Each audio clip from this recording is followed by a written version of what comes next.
মহাবৈজ্ঞানিক আল্লাহ তুমি সৃষ্টি করেছ মোরে,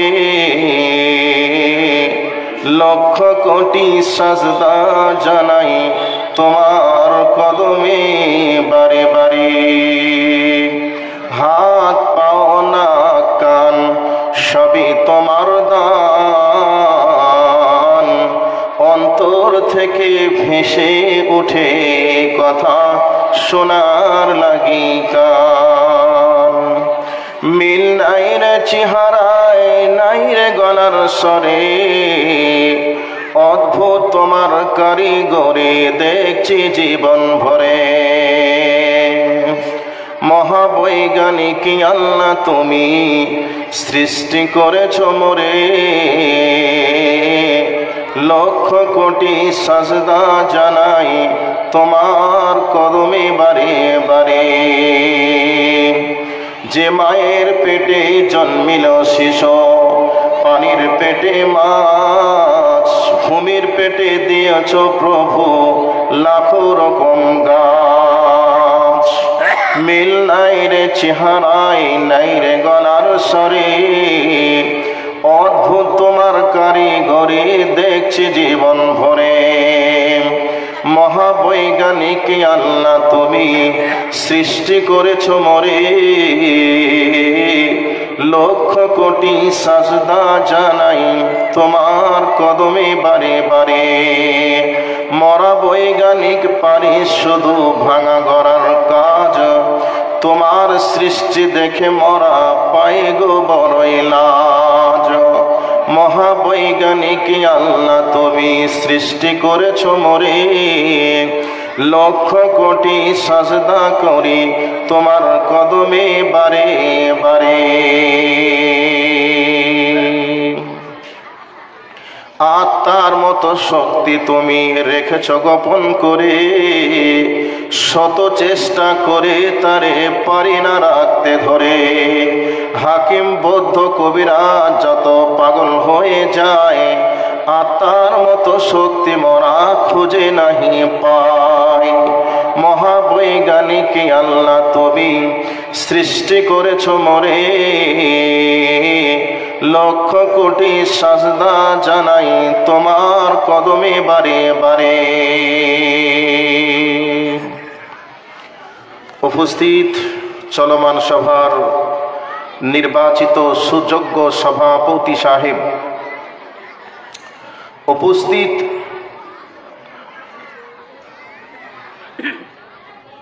আকাশের তারকা সাদৃশ্য ওলামায়ে দ্বীন, সামনে বসে থাকা ইসলাম পিপাসিত শ্রোতা মণ্ডলী, পর্দার অন্তরালে অবস্থানরতা আমার জননীর জাতি মা ও বোনেরা, সমস্ত রকমের যিনি প্রশংসার দাবি রাখেন তিনার নামটা কি? একটু আওয়াজ দিয়ে বলুন তো, তিনার নামটা কি? পিছনের লোকগুলা বলছে নরেন্দ্র মোদী, তাই না? সমস্ত রকমের প্রশংসার দাবি রাখেন তিনার নামটা কি? আল্লাহ। সে আল্লাহ পাকের শিখানো ভাষা থেকে একটি বাক্যের দ্বারাই প্রশংসা আদায় করি, সকলে উচ্চ আওয়াজে বলি আলহামদুলিল্লাহ। তার পরে পরে হাসরের মাঠে পাপীদের ত্রাণ কর্তা, মুক্তির দিশারি, মা আমিনার লাল মরুর দুলাল, আশরাফুল আম্বিয়া, সরওয়ারে কায়না, নবী মুহাম্মদুর রাসূলুল্লাহ সাল্লাল্লাহু আলাইহি ওয়াসাল্লামের উপর আল্লাহুম্মা আমিন। আল্লাহুম্মা সাল্লি আলাইহি, আল্লাহুম্মা বারিক আলাইহি। আজকে আমার বক্তব্যের বিষয়টি আলাদাভাবে একটু বলার চেষ্টা করব, কারণ আমরা যারা বক্তা আজকে বক্তা জগতে রয়েছি, আমাদের ভান্ডারে কি আছে না আছে, আমরা কোন স্টাইলে বলি না বলি, জালসার স্টেজে আসার পূর্বে আপনারা সব শুনে ফেলেন। তার পাশাপাশি আমরা কোন স্টাইলে অ্যাটিটিউডে বলি সেগুলিকেও আপনারা জেনে যান, তাই কি না? কারণ সোশ্যাল মিডিয়ার যুগ, প্রত্যেকের হাতে হাতে একবারে মিডিয়া পকেটে পকেটে, নাম হ্যান্ডবিলে দেখার সাথে সাথে সেটাকে সার্চ করে কোথায় কি আছে না আছে সব শোনা হয়ে যায় এবং কে কেমনভাবে কোন স্টাইলে বলে সেটাও আপনারা জেনে যান। তো আজকের যে বক্তব্যের বিষয়টি আমি রাখবো, এ বক্তব্যের বিষয়টা আমি কোথাও রাখিনি, কোনোদিন শোনেনুনি আমার মুখ থেকে বা আমার ওই ইউটিউব চ্যানেল থেকে। তো আজকের বক্তব্যটা অন্যভাবে একটু বলার চেষ্টা করব, কান করে মনকে উজাড় করে খুব গভীর আগ্রহে তন্ময় চিত্তে বক্তব্যের বিষয়টিকে শোনার চেষ্টা রাখার জন্য অনুরোধ রাখছি। মা ও বোন, আপনারা চুল ছিঁড়াছিঁড়ি লাতালাতি যা করবেন করবেন, কোনো আপত্তি আমার নেই, কিন্তু মুখটাকে একটু বন্ধ রাখবেন। মুখটাকে যদি বন্ধ রাখেন তাহলে ওখানে যা করবেন করবেন, আমার দেখে কোনো লাভ নেই, কিন্তু মুখের আওয়াজটা যেন বন্ধ হয় চাই। বুঝতে পারিনি। এক রাজা প্রতিযোগিতা ছেড়েছে। কি প্রতিযোগিতা? রাজা বলছে যে মিথ্যা কথা বেশি বলতে পারবে তাকেই ফার্স্ট পুরস্কার দেওয়া হবে। তো রাজা পুরস্কার ছেড়েছে এই বিষয়ে। তো শীতের সময় একজন সকাল সকাল, এক সময় ছিল বন্যা, হাতে করে পায়খানা করার জন্য সকাল সকাল মাঠে ঘাটে মানুষ যেত। যেত কি যেত না? যেত। তো একজন গিয়েছে মাঠের দিকে, গিয়ে দেখছে মাঠে একটা পুকুর আছে। সেই পুকুরে শীতের সময় পানি দিয়ে ভাপ ওঠে না? ভাপ ওঠে। তো রাজার কাছে এসে বলছে, জাহাবানা, আমি একটা মিথ্যা কথা নিয়ে এসেছি, আমারটা লেখা হোক। কি মিথ্যা কথা? বলছে আমি মাঠের দিকে গেলাম, অমুকের পুকুরে দেখলাম আগুন লেগে ধোঁয়া উঠছে। তো পানিতে কি আর আগুন লাগে? রাজা বলে এটাও একটা মিথ্যা কথা, লেখা হোক। আরেকজন এসে বলছে, রাজামশাই, আমি দেখে আসলাম অমুক গ্রামে একটা ষাঁড় আছে প্রায় 3 কুইন্টাল ওজন, সেই ষাঁড়ে 5 লিটার করে দুধ দিচ্ছে। তো বলছে এটাও একটা মিথ্যা কথা, লেখা হোক। আরেকজন এসে বলছে আমি দেখলাম মোরগে ডিম পাড়ছে, এটাও লেখা হোক। শেষে একজন এসে বলছে, রাজামশাই, আমি তো লেট করে ফেলেছি, নির্ধারিত সময়ে আসতে না পারার কারণে আমি দুঃখিত, কিন্তু আমি যে মিথ্যাটা নিয়ে এসেছি এটা কি আপনি লিখবেন? রাজামশাই বলছে, আরে সবাই তো বড় বড় মিথ্যা কথা বলেছে, কেউ বলছে মোরগে ডিম পাচ্ছে, কেউ বলছে ষাঁড়ে দুধ দিচ্ছে, কেউ বলছে পুকুরে আগুন লেগেছে, তুই আবার কি মিথ্যা কথা বলবি? শেষ বেলায় বলছে, রাজামশাই, আমি রাস্তা দিয়ে আসছিলাম, আস্তে আস্তে দেখলাম 5 জন মহিলা একই জায়গায় দাঁড়িয়ে আছে, চুপচাপ দাঁড়িয়ে আছে, কোনো সাউন্ড তাদের মুখ থেকে আমি পেলাম না, চুপচাপ দাঁড়িয়ে আছে। তো রাজামশাই বলছে ঠিক আছে, লেখা হোক। শেষ পর্যন্ত রাজার দরবার থেকে ফার্স্ট পুরস্কার দেওয়া হচ্ছে যে ব্যক্তি বলেছে 5 জন মেয়ে এক জায়গায় দাঁড়িয়ে আছে, ওই ব্যক্তি সব থেকে বড় মিথ্যা কথা বলেছে। কারণ 5টা মেয়ে এক জায়গায় বসে থাকবে, চুপচাপ থাকবে, এটা অসম্ভব, হতেই পারে না। কাজে আজকে ফার্স্ট পুরস্কার তাকেই দেওয়া হলো যে ব্যক্তি বলেছে 5 জন মেয়ে এক জায়গায় বসে দাঁড়িয়ে আছে, কোনো সাউন্ড নেই, কথা বলছে না। তো 5 জন মেয়ে, এখানে আজকে 200-400 মেয়ে এসেছে, 5 জায়গার 5 রকম মেয়ে এসেছে, কেউ বোনকে ডেকেছে, কেউ মাকে ডেকেছে, কেউ খালাকে ডেকেছে। অনেক দিন পরে সাক্ষাৎ, তারা তো গল্প গুজব করবে, তাদের মনের ভাব প্রকাশ করবে, কার স্বামী কেমন, কার ভাই কেমন, তাকে কে কেমন দেখে, সব আজকে কান একবারে মন খুলে কানে মুখ লাগিয়ে বলবে। 2-4 ঘন্টা বলার পরে বলবে, বোন ঠিক আছে, আবার বনে বনে যে কবে দেখা হবে জানি না, তো পেটের কথা পেটেই থাকলো, আবার যদি কোনোদিন দেখা হয় তবেই বলবো। 4 ঘন্টা সাক্ষাৎ করে গল্প করার পরে এ কথা মেয়েরা বলে, বলে কি বলে না? তবে এখানকার মেয়েরা সবই ভালো, এটা আমার এলাকার কথা বলছি, আশা করি আপনাদের দেশের মেয়েরা বা মা বোনেরা এমনটা নয়। ওরা একেবারে ফাতেমা রাদিয়াল্লাহু তাআলা আনহার মতো খুবই পর্দাশীল, খুব ভদ্র মানুষ, কোনো রকমের সমস্যায় থাকে না, কোনো রকমের পরনিন্দা পরচর্চা গীবতে থাকে না, একেবারে তারা তাসবিহ ছাড়া কিচ্ছু বলে না। এমনটাই আপনাদের এলাকার মা বোনরা হতে পারে। তো সেই জন্য মা বোন, আপনাদের মান আছে, সম্মান আছে, আপনারা খুব ভদ্র মানুষ, সেই জন্য আপনাদেরকে বলছি একটু মুখটাকে বন্ধ রেখে, কানকে খোলা রেখে কথাগুলিকে শোনার চেষ্টা করুন, ইনশাআল্লাহ আপনাদের জন্য কিছু উপকার হবে বলে মনে করছি। আপনার কেউ কি বিরক্ত হচ্ছে? বিরক্ত হননি তো? আচ্ছা, আমি আপনাদের কাছে কোরআনুল কারীমের কয়েকটি আয়াত পড়েছি। সর্বপ্রথম একটা আয়াতের তাফসীর করি ছোট্ট করে। আল্লাহ পাক আমাদের দিকে লক্ষ্য রেখে বলছেন, ওয়ালাকাদ কাররামনা বানি আদামা। আল্লাহ পাক বলছেন, বানি আদমকে আমি অত্যন্ত সম্মানিত করে দুনিয়াতে প্রেরণ করেছি। তাহলে আল্লাহর ভাষা অনুযায়ী আমরা বুঝতে পারলাম আমরা হলাম সম্মানিত। কোরআনের অন্য আয়াতের মধ্যে আল্লাহ পাক বলছেন, লাকাদ খালাকনাল ইনসানা ফি আহসানি তাকওয়িম, আমি আল্লাহ তোমাদেরকে অত্যন্ত সুন্দর করে সৃষ্টি করেছি। একদিকে আল্লাহ বলছেন যে আমি অত্যন্ত সম্মানিত করে সৃষ্টি করেছি, আর একদিকে বলছেন যে আমি অত্যন্ত সুন্দর করে সৃষ্টি করেছি। সেই আল্লাহ কোরআনুল কারীমের মধ্যে বলছেন, সুম্মা রাদাদনাহু আসফালা সাফিলিন, আমি আল্লাহ তাদের কৃতকর্মের কারণে একেবারে নিম্ন জায়গায় তাদেরকে নামিয়ে দিয়েছি। যেই জায়গাতে আল্লাহ বলছেন সম্মানিত, যেই জায়গায় আল্লাহ বলছেন অত্যন্ত সুন্দর, আবার সেই আল্লাহ বলেছেন তাদের কর্মের কারণে তাদেরকে নিচের দিকে নামিয়ে দেওয়া হয়েছে। তাহলে এই তিনটে কথা আপনাদেরকে বললাম, একটু এই জায়গাটাকে একটু সাইডে রেখে এবার আমি এই জায়গাতে কয়েকটি কথা আপনাদেরকে অ্যাড করছি। এরপরে আল্লাহ সুবহানাহু ওয়া তাআলা তিনি সূরাতুল আদিয়ার ভিতরে বলছেন, ইন্নাল ইনসানা লিরাব্বিহি লাকানুদ, নিশ্চয় মানুষ তার প্রভুর কৃতজ্ঞ প্রকাশের ব্যাপারে তারা অকৃতজ্ঞ। আল্লাহ বলছেন তার প্রভুর, তার রবের কৃতজ্ঞ প্রকাশের ব্যাপারে মানুষ অকৃতজ্ঞ। এই কথাটা বলার আগে আল্লাহ পাক 5খানা জিনিসের কসম খেয়েছেন। মানুষ কখন কসম খায়? কে বলতে পারবেন মানুষ কখন কসম খায়? কোনো জিনিসকে সত্যতার দৃঢ়তা প্রমাণ করার জন্য মানুষ কসম করে। আমরা অনেকে বলে থাকি মায়ের কসম করে বলছি, আল্লাহর কসম করে বলছি, বাপের কসম করে বলছি, মসজিদের কসম করে বলছি, আবার কেউ কেউ বলবে 2 চোখের কসম করে বলছি। বলে কি বলে না? বলে। তো এটা হালাল হারাম করা যাবে না যাবে এটা আলাদা একটা বিষয়, কিন্তু আমরা কোনো জিনিসকে সত্য প্রমাণ করার জন্য আগে আমরা কসম দিই কি দিই না? তো আল্লাহ বলেছেন যে আমার কসম বাদ দিয়ে কারোর কসম করা যাবে না। চোখের কসম, মায়ের কসম, বাপের কসম, মসজিদের কসম, রসুলের কসম, এগুলিকে আল্লাহ নিষেধ করেছেন।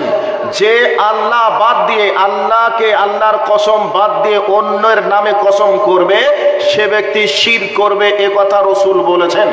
সেই জন্য আমরা কসম কখন করি? কোনো জিনিসের সত্যতা প্রমাণ করার সময় আমরা আল্লাহর নামে কসম করি, তবে আল্লাহর নামে কসম করা যায়। তো আল্লাহ তো স্বয়ং আল্লাহ, তো আল্লাহ কোনো জিনিসকে দৃঢ়তা প্রকাশ করার ব্যাপারে তিনি সৃষ্টির কসম করে বলেছেন। কোনো সময় সূর্যের কসম, কোনো সময় আল্লাহ সময়ের কসম, কোনো সময় চন্দ্রের কসম, কোনো সময় আরও কিছুর কসম করে আল্লাহ কোনো জিনিসের সত্যতা দৃঢ়তা প্রমাণ করতে গিয়ে তিনি কসম করেছেন। তো এবার আল্লাহ পাক সূরাতুল আদিয়াতে 5টি জিনিসের কসম করলেন। কি? ওয়াল আদিয়াতি যাবহা, আল্লাহ পাক বলছেন ওই অশ্বের বা ওই প্রাণীর কসম করে বলছি যেই প্রাণী ঊর্ধ্ব শ্বাসে চলমান, ঊর্ধ্ব শ্বাসে যেই প্রাণী চলে। ঘোড়া, ওট দ্রুত গতিতে যখন চলে তখন তারা মোটা মোটা নিঃশ্বাস ফেলে।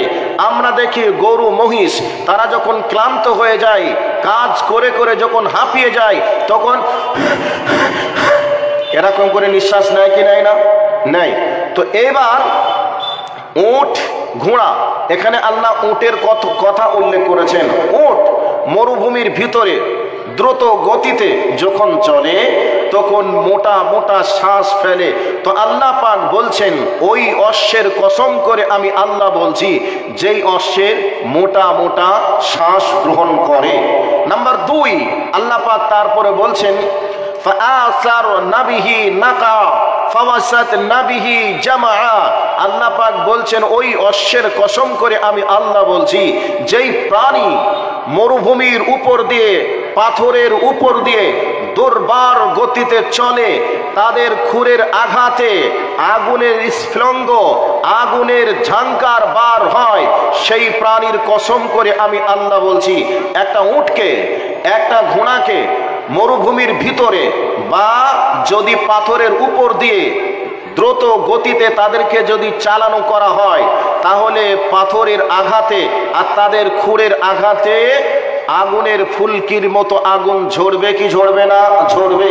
তা আল্লাহ পাক বলছেন, যেই ঘোড়ার, যেই উটের পায়ের আঘাতে আগুন বার হয়, ওই বাহনের কসম করে আমি আল্লাহ বলছি। এরপরে আল্লাহ পাক বলছেন, আমি ওই প্রাণীর কসম করে বলছি, যেই প্রাণী মরুভূমিতে দুর্বার গতিতে চলে আর ধুলাবালি উড়ে, ওই প্রাণীর কসম করে আমি আল্লাহ বলছি। এরপরে আল্লাহ পাক বলছেন, আমি ওই প্রাণীর কসম করে বলছি, যেই প্রাণীগুলি মালিকের হুকুমে প্রভাতকালে সকাল সকাল বিরোধী শক্তির বা তাদের তাদের বিপরীত শক্তির উপরে অতর্কিত হামলা করে, ওই প্রাণীর কসম করে আমি আল্লাহ বলছি। এইভাবে 4-5টা কসম করার পরে তিনি বলছেন, ইন্নাল ইনসানা লিরাব্বিহি লাকানুদ, নিশ্চয় মানুষ তার রবের কৃতজ্ঞ প্রকাশের ব্যাপারে অকৃতজ্ঞ। এ কথাটা বললেন, আর এই কথাটা বলার আগে 5টি জিনিসের কসম করলেন। আপনি একটা ঘোড়া পালন করেছেন, একটা উটকে পালন করেছেন, সেই উটটাকে আপনি যখন তাকে যে কাজ করতে বলবেন সে কাজ তাকে করতে হয়। একটা ঘোড়াকে আপনি যখন গাড়ি বহাবেন রোদের তাপে, সে হয়তো গাড়ি বহন করতে পারবে না, তারপরে আপনি তার মালিক হিসাবে আপনি তাকে গাড়ি বহন করার জন্য যখন গাড়িতে তাকে লাগিয়ে দিবেন, তাকে বাধ্য গাড়ি চালাতে। চলায় কি চালায় না? কথা বলো, চালায় কি চালায় না? চলে কি চলে না? একটা মহিষ, একটা গরু, সে নাঙল বহাতে পারবে না রোদের তাপে, প্রচন্ড কষ্ট, এর পরেও আপনি মালিক হিসাবে তাকে যখন চালাচ্ছেন, সে হাল বয়াতে বাধ্য, সে চলছে। তো আল্লাহ পাক বলছেন, মরুভূমির ভিতর দিয়ে একটা উট দুর্বার গতিতে চলে, ঘোড়া দুর্বার গতিতে চলে, এমন গতিতে চলে তাদের পায়ের আঘাতের সঙ্গে আগুন বার হয়, তাদের পায়ের আঘাতের সঙ্গে সঙ্গে ধুলাবালি উড়ে মরুভূমি একেবারে অন্ধকার হয়ে যায়। এই জিনিসগুলির কসম আল্লাহ কেন করেছেন? তা আল্লাহ বলতে চেয়েছেন, আমি তাদেরকে যে জন্য সৃষ্টি করেছি, সেই জন্য তার মালিক তাদেরকে যেভাবে চলতে বলে তারা সেভাবে চলে। মালিক যদি বলে আরো জোরে, আরো জোরে, এইরকম আওয়াজ দেবে, উট আরো জোরে চলবে, ঘোড়া আরো জোরে চলবে। যেভাবে তাদেরকে চলতে বলবে তারা সেভাবেই চলবে। সকাল সকাল ভোর ভোর প্রভাতকালে, মানে তার বিরোধী শক্তির উপরে আক্রমণ করার জন্য তাকে যখন বলবে, সে ভোরবেলায় বলবে না যে আমি এখন ঘুমিয়ে আছি, আমার চোখের ঘুম ছাড়ি নাই, আমি এখন যেতে পারবো না, এ কথা বলে না। বরং তার মালিক তাকে যেভাবে যখন বলে, তার মালিকের আদেশ অনুযায়ী সে তখন চলে। চলে কি চলে না? চলে। তো আল্লাহ পাক এগুলি বলার পরে বলছেন, ইন্নাল ইনসানা লিরাব্বিহি লাকানুদ, নিশ্চয় মানুষ তার প্রভুর কৃতজ্ঞ প্রকাশের ব্যাপারে অকৃতজ্ঞ। এবার এই জায়গাটাকেও সাইড করলাম। এবার আর একটা আয়াতে চলে আসি।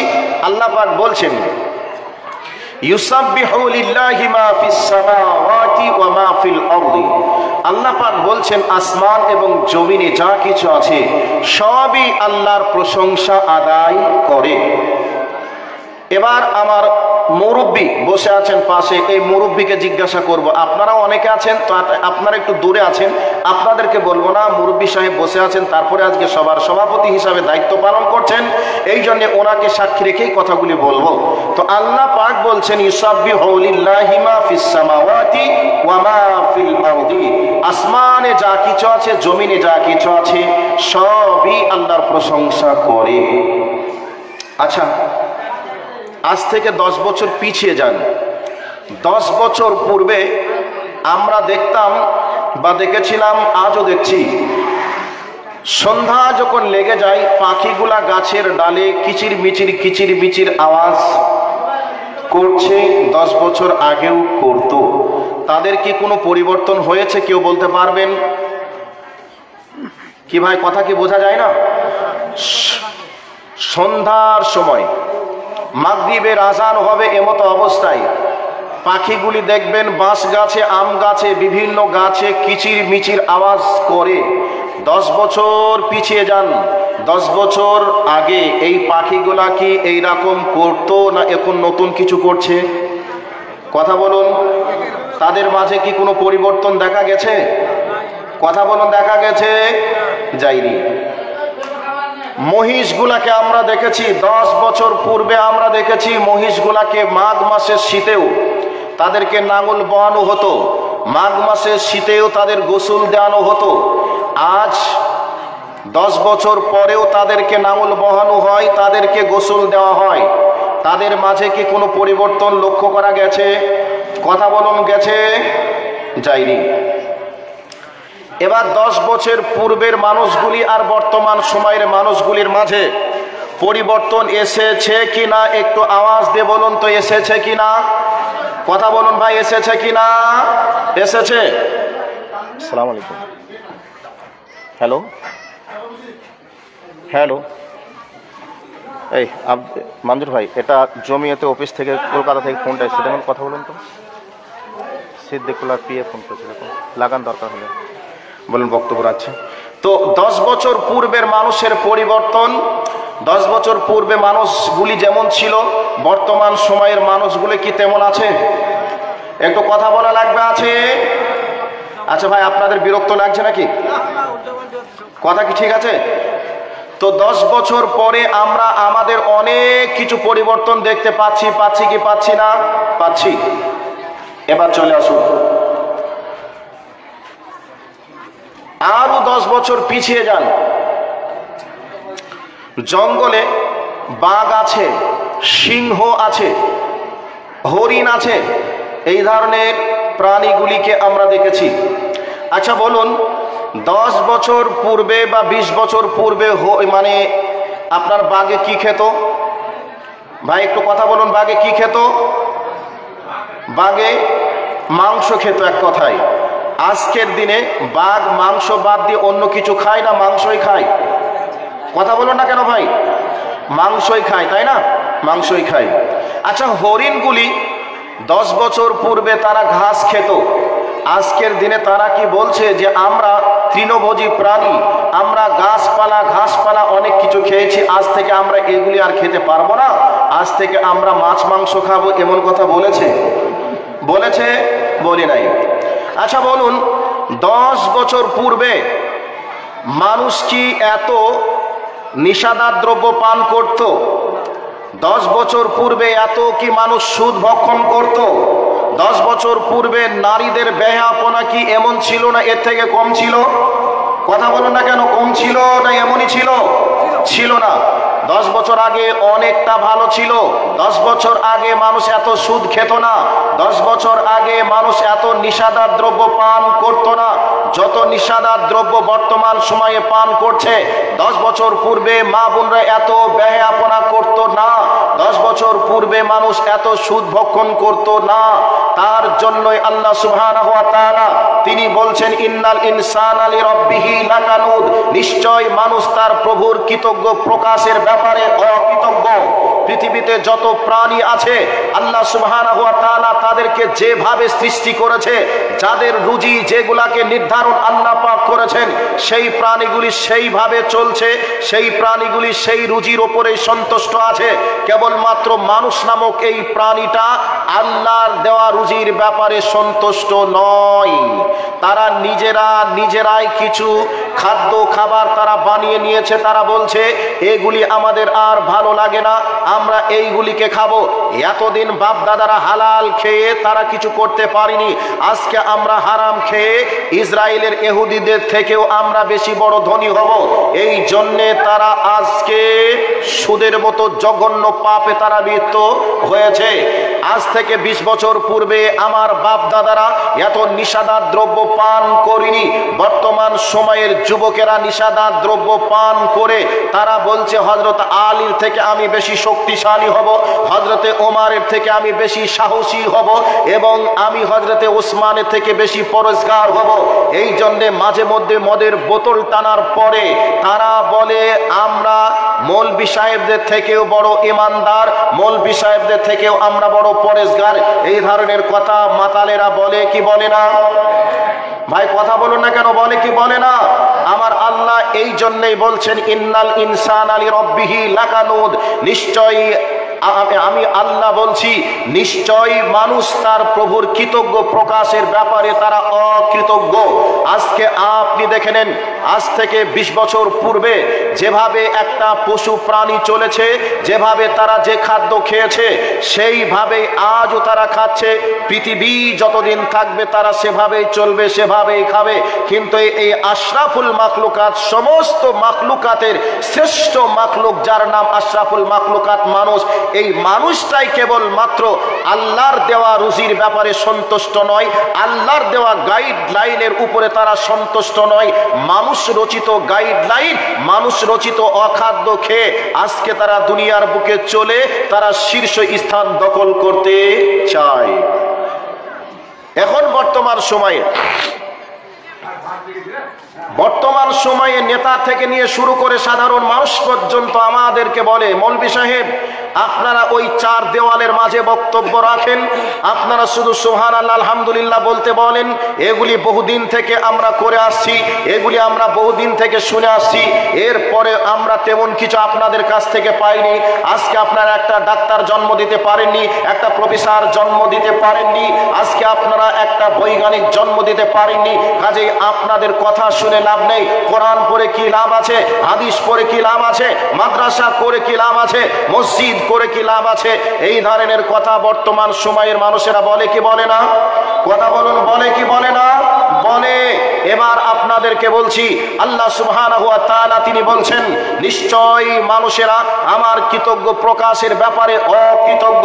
পৃথিবী শুরু হয়ে থেকে নিয়ে শুরু করে কিয়ামত পর্যন্ত মানুষ বাদ দিয়ে পৃথিবীতে যত মাখলুকাত আছে সমস্ত মাখলুকাতকে আমি আল্লাহ যেভাবে সৃষ্টি করেছি আর যেভাবে তাদেরকে গাইডলাইন দিয়েছি তারা সেভাবেই চলবে। তাদেরকে যে রুজি আমি বরাদ্দ করেছি সেই রুজি তারা খেয়ে তারা জীবিকা নির্বাহ করবে, তারা দুনিয়া অতিবাহিত করবে। আর কেবলমাত্র মানুষটাই আমার কৃতজ্ঞ প্রকাশের ব্যাপারে তারা অকৃতজ্ঞ হয়ে যায়। এবার আপনাদেরকে উদাহরণস্বরূপ কয়েকটি কথা বলছি, ভালো করে শুনে নেন। আপনার বাড়িতে একটা নিকৃষ্ট মানের একটা কুকুর আছে, আছে না নেই?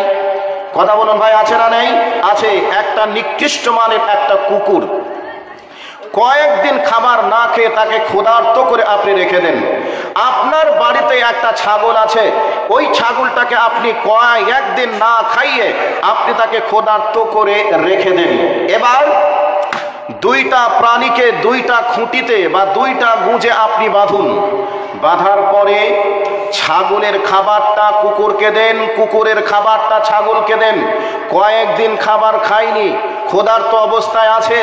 এরপরে ছাগলের খাবার যদি আমের পাতা, লিচুর পাতা, জামের পাতা, ঘাস যদি দেওয়া হয়, এই ক্ষুধার্ত অবস্থায় কুকুর কি এই ঘাস খাবে কি খাবে না? একটু উত্তর দেন। খাবে? খাবে? খাবে না। কেন খাবে না? আর ওই কুকুর হাড়, হাড্ডি, মাংস চিবায়, মাছের কাঁটা, এই ধরনের খাদ্য খাবার কুকুরে খায়। ওই কুকুরের খাবারটা ছাগলের সামনে যদি সুন্দর করে আপনি দেন, ছাগল কি ওই মাংসের হাড় চিবিয়ে দেখতে যাবে? যাবে না। কেন যাবে না? সে বলবে আমার আল্লাহ আমার জন্য যেই রুজি নির্ধারণ করেছে আমি সেই রুজি খাবো, সেই রুজি খাবো। আল্লাহ আমার জন্য যে রুজি নির্ধারণ করে নাই সেই রুজি আমি খেতে যাব না। যার কারণে একটা কুকুরকে, একটা ছাগলকে যদি আপনি ক্ষুধার্ত অবস্থাতে রেখে দুইজনের খাবারকে যদি অল্টারনেট করে দেন, না খেয়ে মারা যাবে, তারপরেও সে খাবারের মুখ লাগিয়ে দেখতে যাবে না। তার মানে সে বলবে আমার আল্লাহ এটা আমার জন্য হালাল করে নাই, এটা আমার জন্য হারাম। না খেয়ে মরে যাব তবু আমি হাড় চিবিয়ে দেখতে যাব না। একটা কুকুর বলবে আমি না খেয়ে মারা যাব, এরপরেও আমি আমের পাতা চিবিয়ে খেতে যাব না, কারণ আমার আল্লাহ আমার জন্য এটাকে হালাল করে নাই। এবার আপনাকে বলছি শুনে রাখুন, আপনি আশরাফুল মাখলুকাত একটা মানুষ, এই মানুষটা হওয়ার পরেও যেই মানুষটার জন্য বিশ্বনবী জনাবে মুহাম্মদুর রাসূলুল্লাহ সাল্লাল্লাহু আলাইহি ওয়াসাল্লাম বলেছেন সুদের 70টা স্তর রয়েছে, সুদের 70টা স্তরের মধ্যে সব থেকে নিচুতরের স্থান হলো আইয়ান কাহার রাজুল উম্মাহু, নিজের মায়ের সঙ্গে ব্যভিচার করলে যে অপরাধ হয় সেই অপরাধ তার আমল নামাতে জমা হবে।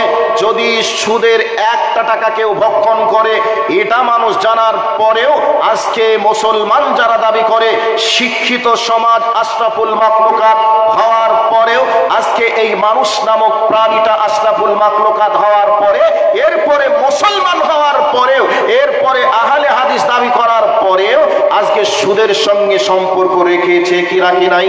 কথা বলুন, রেখেছে কি রাখে নাই? রেখেছে। তাহলে একটা ছাগলের কাছে 4 ঘন্টা টিউশন পড়তে হবে কি হবে না?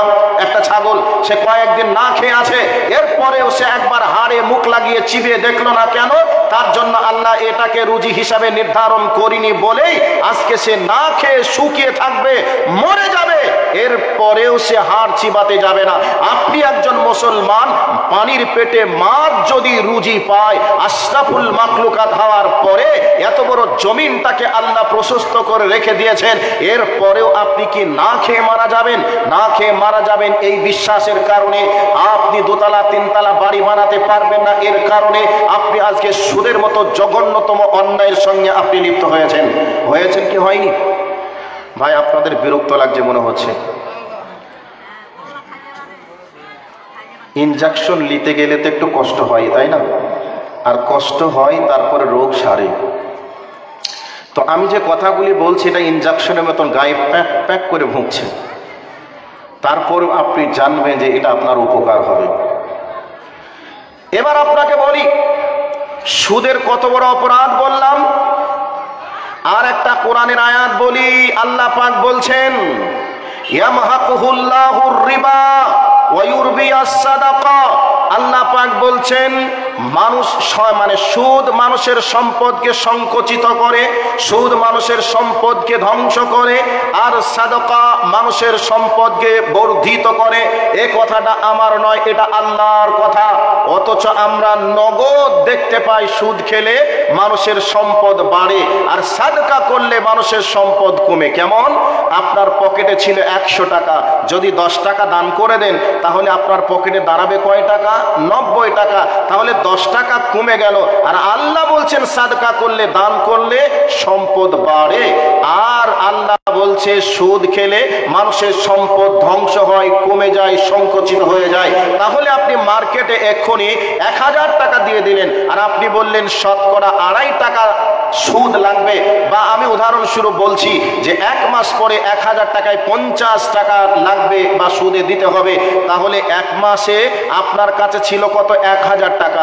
1 মাস পরে আপনার কাছে দাঁড়াবে 1050 টাকা। তাহলে আপনি নগদ এখানে লাভ দেখলেন, আর এখানে নগদ আপনি লস দেখলেন। অথচ আল্লাহ বলছেন সুদ খেলে মানুষের সম্পদ সংকুচিত হয়ে যায়, ধ্বংস হয়ে যায়, আর দান সাদকা করলে মানুষের সম্পদ বেড়ে যায়। আল্লাহ যে কথা বলেছেন, এই আল্লাহর কথাটা নগদ মিথ্যা, এটা বোঝা যাচ্ছে, তাই না? কি ভাই, মিথ্যা মনে হচ্ছে? মিথ্যা মনে হচ্ছে না তো? যদি মিথ্যা মনে না হয়, যদি বিশ্বাস করেন, তাহলে এ তাফসিরে আমি যাচ্ছি না, ব্যাখ্যা বিশ্লেষণে যাচ্ছি না। যদি ব্যাখ্যা বিশ্লেষণে যাই, এখান থেকে আমার টাইমটা পাস হবে। ভাই আমার কথা কি আপনাদের খারাপ লাগছে? উঠছেন কেন? না প্রস্রাব পায়খানায় যাচ্ছেন? আপনাদের সুরের এলাকা, তাই না? সুর শুনতে ভালো লাগছে, তাই না? কথা কি বোঝা যাচ্ছে তো? এবার চলে আসুন, আপনি মানুষ, আপনাকে যদি আপনার বিবি আজকের খাবার কাল সকালে দেয়, আর খাবারটাই যদি একটু গ্যাস ওঠে, আপনার স্ত্রী যখন আপনাকে খেতে দেবে, আপনার চোখটা কি চোখের এই জায়গায় থাকবে না কপালে উঠবে? কপালে উঠবে না? বরং আপনি তাকে বলবেন, আরে শ্বশুরের বেটি, আমি তোকে বিয়ে করে নিয়ে এসেছি, আমার খাবি আর আমার পড়বে, আর আমাকে তুই বাসি পান্তা খাওয়াবি? একথা বলে আপনার বিবিকে আপনি গালি দিবেন। দিবেন কি দিবেন না? দিবেন। তাহলে বাসি খাবার আপনি খাবেন না কেন? একটু গ্যাস হয়েছে এই জন্য। আচ্ছা, যে পোশাকটা আপনাকে পরে আপনাকে ভালো লাগে না, ওই পোশাকটা আপনাকে যদি পরতে দেয়, আপনি কি ওই পোশাকটা পরবেন? কেন পরবেন না? যে পোশাকটা পরে আমাকে আনস্মার্ট লাগছে, আমাকে ভালো লাগছে না, এই জন্যে আমি এই পোশাকটা পরবো না। তাহলে ভালো না হলে খাবেন না, আর ভালো না লাগলে আপনি পরবেন না। এবার আপনাকে বলছি, আচ্ছা যেই মানুষটা সুদ খায় ওই মানুষটাকে সমাজের লোক ভালো বলে না খারাপ বলে? ভাই উত্তর দেন, ভালো বলে না খারাপ বলে? খারাপ বলে। তারপরেও মানুষ সুদ খায়, খায় কি খায় না? খায়। আচ্ছা বলুন, যেই মানুষটা নিশাদার দ্রব্য পান করে, এক কথায় মদের কথা বলছি, মদ যদি কেউ খায় তার সঙ্গে কেউ কি বিটির বিয়ে দেবে? কথা বলুন, বিটির বিয়ে দেবে? যেই লোকটা মদ খেয়ে পায়খানার কাছে ক্যাচড়া আরোডে পড়ে থাকে, ওই ব্যক্তির যদি 1 কোটি টাকা কেন 10 কোটি টাকার মালিকও হয়, ওই ব্যক্তি যদি প্রতি মাসে 1 লক্ষ টাকা ইনকাম করে, এরপরে ওর সঙ্গে কেউ কি মেয়ের বিয়ে দেবে? কথা বলুন, দেবে? কেউ কোনো মেয়ে কি স্বেচ্ছায় ওই ছেলের সঙ্গে বিবাহ করতে চাইবে?